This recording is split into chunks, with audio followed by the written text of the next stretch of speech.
Hey everyone, we're not in the woods, but we're going to talk about Against the Slave Lords. And this is a classic Advanced Dungeons and Dragons module set. And in 2012, they reformatted, without changing any of the content, reprinted these the same time they reprinted all the original Advanced Dungeons and Dragons books that you may have heard me talk about in a previous video from last year. What I want to do today is I kind of want to talk about where to get a copy of it, what's inside of it, whether you should get the PDF version or the soft cover, and give you a quick snapshot of some of the storyline elements of each of the modules. Okay, so first let's just start off with where are you going to get it. You're probably on my channel because you love Advanced Dungeons & Dragons in the first place. You probably maybe have a copy of these already and you're watching a video because you want to hear what I have to say about it, right? But even whether you're a Wizards of the Coast hater or a fan because their behavior is weird, this still is a great place to get reprints and PDF copies of everything in a legal way that's going to be high quality. To get the full compilation, which includes an introductory adventure as well by Skip Williams, and the classic A1, A2, A3, and A4, go to the Dungeon Masters Guild and immediately jump down to edition. Now they call it first edition. We all know there's original, OD&D, then basic and expert, and first edition, second edition. After that, everything kind of changes. It goes into another realm. Click on first edition, and that will bring up this bar across the top here that just lets you scroll infinitely through all that classic stuff released from 77 to like 1988 or so. Dragonlance, the first edition, the rebranding, the changing the logos, etc. And you probably remember last year where I talked about how get the Dungeon Master's Guide, the Player's Handbook, the Monster Manual 1, the reprints, instead of going to like a used bookstore or buying them off eBay that's got someone's boogers on the inside of it, right? You do that if you're a collector. But right next to that, you'll usually find number 7, which is A0 through A4. This is called Against the Slave Lords. Very similar to how they did the G1, G2, G3, and then D1, D2, and D3 Against the Giants series. They compiled it all together because these campaigns are sequentially connected. I mean, makes sense, right? Chapter 1, Chapter 2, Chapter 3, Chapter 4. If you actually click on this, you have some options. Watermark PDF. It's like 4 modules plus a modern day introductory module written in 2012 for only $9.99. That's an incredible deal. That's really, really good. You can get a softcover reprint like I've done for $19.99. I have the PDF today. We're going to look through the PDF. I wanted to make a video to show you the actual flip through the pages of the perfect bound version, the soft cover, but the camera just isn't good enough, so I said screw it, let's redo this and use the PDF. So if you're looking at this on your phone or something, you can see better. Why would you want to go here, right? It has some history. Like these are originally tournament modules with pre-generated characters. I actually recommend you run these adventures with your friends or family or kids or grandkids using the pre-generated characters so you can get right into it. Have each person play 2 or 3 of the pre-generated characters. Let's just jump into some more details here, okay? So we're going to close this down. Let's put this up here. Let's take a look at this. So you can see in the backdrop here, this is the actual perfect bound or soft cover. It's not a hardback version. It's really clean. It's really well done. This is a PDF presentation. The original covers look like this. Do you remember this? Do you remember seeing this dwarf female for the first time ever in D&D for this Jeff D art from 1980? So Slave Pits of the Undercity by David Cook was the original adventure. This was used in Gen Con 13, I believe, as a tournament. And like I said before, the modules come with the pre-generated characters. We'll talk about the story in a minute. I'll try to hold back. The second one, a follow-up, is a different location called The Secret of the Slaver's Stockade by Harold Johnson and Tom Moldvay. Please correct me if I pronounce Mr. Mulvey's last name wrong. It's also used as a Gen Con tournament from Gen Con 13. It is in a more of a G1 infiltrate a stockade, but there's a whole underground city and stuff like that that's connected to it. The next one is the assault on the Aerie of the Slave Lords. This is where the players encounter like the masterminds behind this entire Slaver series that's run up and down the Pomage coast in Greyhawk. Very cool, interesting characters. They all have interesting AI and things they like to do in a certain order. And then once you become, the parties become knocked out with like sleeping gas type of a thing. Then they're forced into the dungeon of the Slave Lords. And we're in this dungeon of the Slave Lords. This is like, there's no gear, there's no armor. You see they're naked here with this Errol Otis picture from 1980. You're introduced to the myconoids, like these fungi people and stuff like that. So it's a really awesome adventure. It's like levels 4 through 7.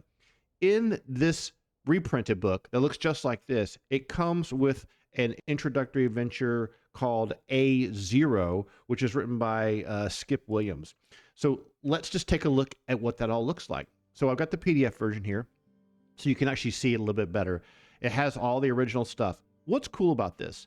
For people that are my age, that grew up with AD&D and have the nostalgia for it, we get to read, Skip Williams wrote a foreword for A0. Why did he create this? What's going on with it? How did the tournament work? So that means we have an introductory adventure called Danger at Darkshelf Quarry. Despite the kind of goofy name, it's a really long introductory adventure for like levels 1 through 3. So this is a fantastic introduction, getting ready to level up characters that might play in the slave pits of the Undercity, et cetera, et cetera.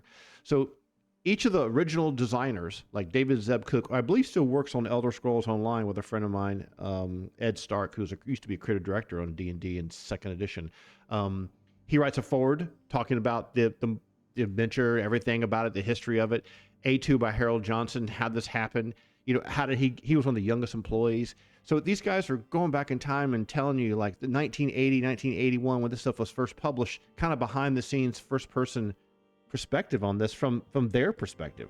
So it's really cool to see, all these people tell us about it, because we love this stuff. And it's always neat to like, well, what did they do? What was the deal with it? How did Harold, Zeb, and Tom balance everything together? A3 is done by Alan Hammock. He did a lot of top secret stuff, which you may recognize, and Lawrence Schick did the forward for A4. And it's true, I stole the idea for Harold Johnson. Now, this is the cool part. This dungeon module A0, an adventure for characters 1 through 3 by Skip Williams, it is long. I mean, it's a long, modern-day module. It's not a reprint of the original. So you're going to have a little bit more modern art. You got an adventure background. It tells you what to do with the Dungeon Master, the locations of everything. He's got, text inside of boxes to read. And I'm just going to flip through this thing relatively quickly. You can see you're getting a good value here for this adventure. It's quite long. It has a ton of stuff to do. It gets kind of nasty with troglodytes later on, which is kind of tough for a small party. But it has these modern day maps, which are done by Mike Schley. Mike Schley seems to have been doing a lot of cartography for Wizards of the Coast since 2005 or something. I remember he did all the maps for Tallis or something for Monty Cook years ago. So it has a modern day map. And then the last part here has this quarry, main level, lower level, and caverns. Kind of a small map. It's too bad it's not like turned on its side so you can print it and things like that. But hey, you get to see it. Now we go to Dave Cook, Module A1, Slave Puts the Undercity. This is a reprint of the original, right? So this is not something that's going to be reworked and retooled and changed. It's so people have access to it today. And you've got your dwarf female for the first time ever there. I was never a big fan of this style of art, the DSL art, but it's a classic and there's lots of nostalgia associated with it. Now, what's the deal with the storyline? I do want to talk about this because I love storyline and adventures, and all the classic AD&D modules usually had this feudalism kind of vibe. A situation where the local lords are having a problem with raiders, and there's giants, and there's drow, and there's all this kind of crap, and they want you to do something about it, otherwise they'll cut your head off. And all these kinds of funny stories. But the background for the Slave Pits Undercity is worth reading out loud here so you can think about it. And I'm going to do that right now, okay? So for several years, organized bands of pirates and slavers have been made a living by raiding the coastal towns of the Sea of Guernsey, ranging from Onwall to the Wild Coast. These are locations in Greyhawk, for those of you who don't know. They have descended quickly and ruthlessly on the small towns and villages and carried off innocent citizens into the night. Although these marauders were not approved of by the lords and rulers of the lands they raided, they were allowed to continue their depredations. Feuding amongst the lords and lack of funds prevented all but an occasional naval battle with the villains and the slow fortification of towns. Bribery was often a more effective method of protecting one's lands from the incursions of these avaricious sea wolves. When I was a little kid, I used to read some of these words like avaricious. I was like, what does that mean? I don't even know what it means. I would never look it up in the dictionary, though. Recently, however, the slavers' attacks have become more frequent and vicious. Believing their prey to be weak and helpless, the raiders have burnt entire villages and pulled down the walls of towns. Women, children, whole families have disappeared, and though bribes are accepted, the agreements are ignored. Vast tracts of coastline have been reduced to ashes, left barren except for packs of wild dogs. Pretty nasty, right? Now remember, the world of Greyhawk, if you ever got the Gazetteer, however you pronounce it, every one of these little countries and kingdoms, there must be like 70 of them. They all have their ruler, they all have their religions, they all have these populations break down by human and demi-human, etc. They're treated kind of like the Middle Ages in Central Europe. They don't get along. They don't talk to each other. They're not buddies with each other. There's no road system connecting them. There's no trade going on. It's just big, massive hex maps of locations. Beautiful map done by Darlene. The theming of the world of Greyhawk is this feudalistic lords and nobles and ladies and funding and taxes of small villages and empires that aren't being run very well. It's not like the Roman Empire with governors placed everywhere taking care of everything with a barracks and a squadron of men set up there, right? Or an entire company. So the lords are finally determined to take action, forgetting their petty squabbles to unite against the marauders and yellow sails, though information gained from escaped slaves and through information gained from escaped slaves and those fortunate enough to have been found and bought by families or friends, the lords had traced the slavers to a part of which they launched their swift attacks on the coast, the despoiled city of Highport in the wasted Pommage. Some of who lost kin and fortune to the Reavers have advised taking a fleet and crushing the outpost, but cooler heads have prevailed. They have pointed out that such a base is undoubtedly well defended and that the slavers, if alarmed, might arrange the loved ones and kin to never be seen again. Instead, they've chosen the path of stealth. Several bands of adventurers have been gathered together and will be sent to infiltrate the base and destroy the leaders of this evil band. Caution is recommended, for the true strength and extent of the slavering is not known, but they seem to be stronger and better organized than encounters with small raiding parties would indicate. Highport, which is the location for A1 slave pits in the Undercity, was once a human city, but the land and the town have been overrun by humanoids, orcs, goblins, kobolds, ogres, and gnolls. Looted, burned, and ill-kept, the city has become a base for a human outcast wishing to deal with those unsavoring creatures. Your party, provided with transport, has managed to arrive at Highport and pose as one of these groups come to deal. So, at Gen Con 13 in 1980, this was a situation where multiple tables of players would be sitting in the same area together and having a competition where different players would be assigned different characters, probably with random number generators, and they would have a tournament system where they try to go as far as they can, and there's a scoring system. That's what's cool about this. It's very similar to the Hidden Shrine of Tomoe-shan, which is a 3-player tournament, right? So there's a lot of tournaments that happened back in those days. And you can imagine, the way you won D&D tournaments is by being resourceful. It wasn't about doing damage or getting renown or honor or DPS or any kind of modern day plebe crap. It was about how you and your party worked together. What things did you discover? How did you outsmart the secrets? So it has a breakdown of how to start the tournament. I highly recommend you play it this way. Modern day Wizards of the Coast junk doesn't do this anymore. It's always about these massive, expansive novels with Dritz Stewart and the Forgotten Realms and all this crap everywhere, and all these side stories. It goes on and on and on. And if you read any modern day younger people who play 5th edition, they don't play anything that's a tournament. It's always like their personal homebrew that's all wacky, and it's never this classic spirit of what it was like to be challenged to play through a D&D module campaign with people you don't know, where you're supposed to be working together. So we're going to flip this relatively quickly so you can see there's a massive, that introduces a new monster, the Aspis. I think there's also, yeah, here it is, the Sundew Giant is introduced. In the back of this module, which is around page 48, 49, you have the tournament characters. It has their names, it has their sex, their stats, their AC, the hit points, and the weapons, magic items, and other items they have with them. This is great. You don't have to roll up anything. You have all the thieving abilities, the attack adjustment, everything. So there's 1, 2, 3, 4, 5, 6, 7, 8, 9. That's right, 9 characters, like ring wraiths, right? So this is great. The tournament characters are in every single following dungeon. And then, of course, you have a tournament scoring system. How many rooms they encountered, how many characters survived, adjustments for casting certain spells on the halflings, things that people would probably never do unless they cheated. The tournament maps are really, really good and well marked out. Then you have the actual entire area completely marked out, the great map for that. And then we go to the next one, which is the Secret of the Slaver Stockade. Now, here's where it connects. Remember how G1 connected to G2 with like the infinity chain or the kind of weird thing like that? And then G2 kind of went down a passageway that went really, really down to get to the Hall of Fire Giant King. Okay, so this one, the map has led the party inland from Highport to an old fort lost in the midst of the Draken's Grab Hills. I used to call it Draken's Garb. I don't know why. I must be dyslexic or something. Supposedly, this stockade is used as a way to station by human caravan merchants who dare to risk travel across the perilous lands. The party's map, however, indicates the fort is really a front for the slavers and is being used as a processing facility and fattening house for newly acquired slaves. The information agrees with the received from a slave who escaped from the stockade. The slaves are brought in with a mock caravan, but then they're never seen to leave. To help to fulfill the mission, the player characters decide to investigate the old fort. So it doesn't actually say how far away it is, or what hex it's on, etc. This is another one of these Gen Con 13 tournaments. So this gives you a great background, notes for how this hill fort would work, the names of the leaders, Marquesa, Aerie, Executioner, Gilead, Blackthorn, etc., how they play, some tournament notes. This is a really great, infiltration, frontal assault, G1, hill fort type of adventure. Really cool. Patrols, stealth. There's so many different ways to approach it. That's really neat. You're not going into a hidden linear temple or underground dungeon that leads to a bunch of cages and stuff. You're actually got to, whoa, this is location, this Vini Vidi Vici, and figure out how to do this from the highest hilltop. Very cool adventure. Really great. Much more tactical and militaristic, like G1 used to be. So when you go through this whole module, you get near to the end, there's a dungeon level down below.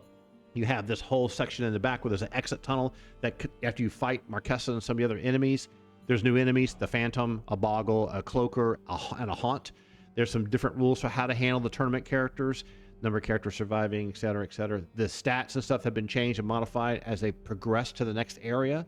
And then you have these maps. So the Slaver Stockade, you can see on the left, is like bigger than the hall of, bigger than the Steading the Hill Giant Chief, with a massive dungeon level down below. In tournament play, you're doing a 4, 6, 7, 8 hour tournament. You're probably not going to get through this thing very far. But playing with your friends and your family, your grandkids, or whatever, or what have you, you could go through this thing for a whole summer. It's just really awesome. Very cool. Then we get to this last section. They have tactical layouts for the dungeon areas 12, 35, and 22, where people are set up so you know how to fight the room. That's really useful. I used to do that a lot in my own modules, and some of the stuff I streamed a long time ago for the Glacial Ritter, Frost Giant Jarl, and the Setting the Hill Giant Chief, where these enemies are placed here. Here's what they're doing when you arrive, etc. Now we go on to the Dungeon A3, Assault on the Aerie of the Slave Lords by Alan Hammock. Once again, Gen Con 13, character levels 4 through 6. So here's how this one connects, right? So you are one of these parties that have entered the no man's land as a Pomage and the attempt to track the slavers to their lair. In the course of your adventures, you received information the next bastion of slavers of the Draken's Grab Mountains. After many fruitless attempts at following parties of slaves and slavers, you discover that they disappeared beneath one of the peaks in the Draken's Grab Hills. The search has taken many days of winding through cave and tunnel, seeking the pathway that the slavers use. At last, the choice has been narrowed down to 4 tunnels. One of these must lead to the Aerie of the Slave Lords. So this is very, very different, right? This is a 6 to 9 character module once again. It is all underground. So now you're going to start getting to the real stuff, into these caves where these slavers have their shop set up.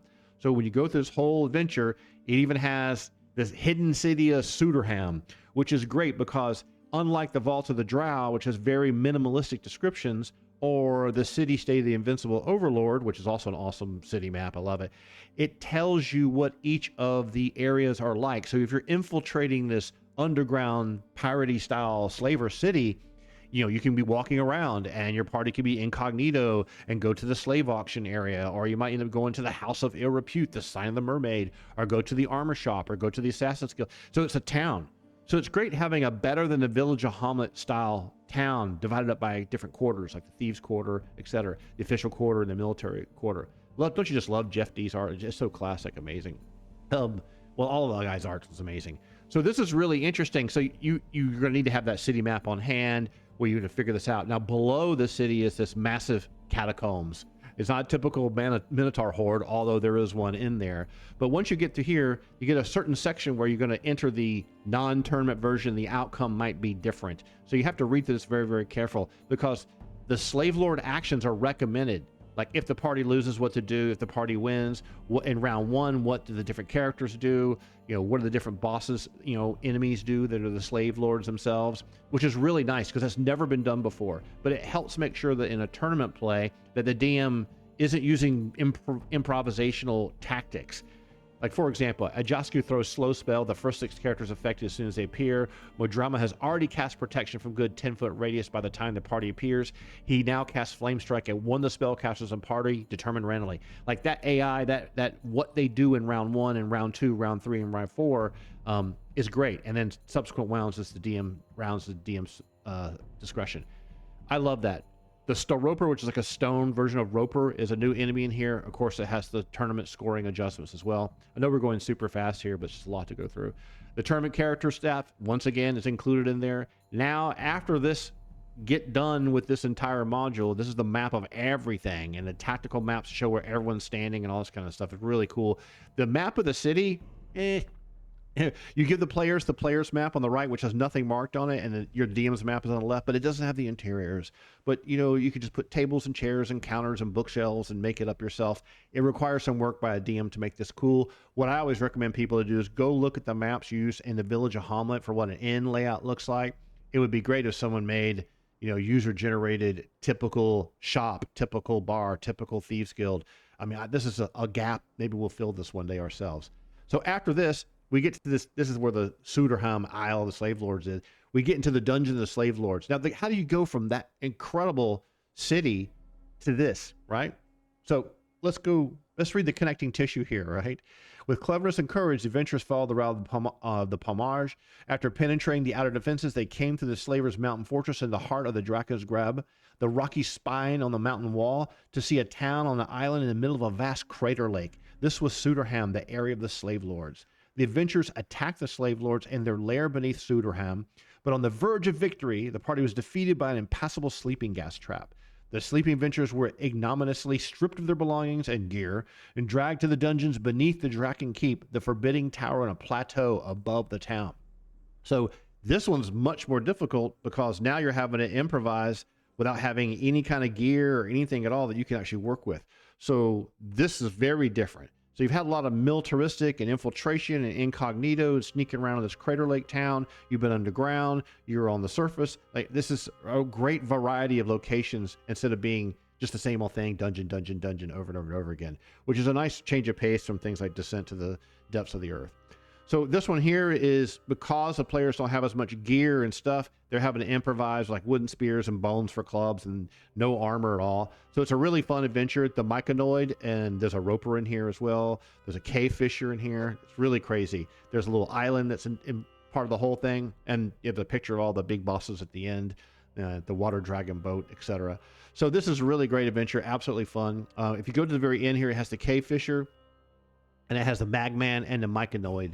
Myconid, excuse me. I don't know why I keep calling them myconoids. They're not hemorrhoids, they're myconid. So, I mean, we see these even in the latest World of Warcraft expansion, right? Except they sound stupid. Really awesome. I mean, don't you remember this picture here from Errol Otis from 1901? It's amazing. A Sandling is included as well, another enemy, and the tournament characters and the tournament scoring, and then the Dungeon of the Slave Lords, which is like a maze of long, 10-foot wide cave passageways leading to a big room. One way in, one way out on every encounter. So very cool. So if you look at this in the very back, once you get past the map of the Water Dragon and that final battle with all the final slave lords, you have all these fan illustrations they included. And remember, this is all included in the printed version or the PDF version. So over the years, these different fans have sent these pictures of these different characters to TSR, and they saved them over the years, and they all be included in here. I mean, some of them are great, some of them are amateurish, but hey, they're people drawing stuff they love, which is one of the coolest expressions of fandom in the whole world you could think of, right? So all these cool pictures are put in the back here. They're really, really neat. And that's pretty much it. Once you get through all that, you've seen everything. You can get a copy of this thing like this, or you can get a PDF version like I have, what we were just looking at a moment ago. And the PDF version is pretty straightforward. It's just what you saw here. We flipped through the whole thing. What is this total number page count? Let's just see here. 161 pages for $10. I mean, come on, that's an amazing deal. An amazing deal. Amazing. Absolutely cool. So many cool memories. I wish I could play this. I wish I could play this as a tournament module for the next 4 years of my life.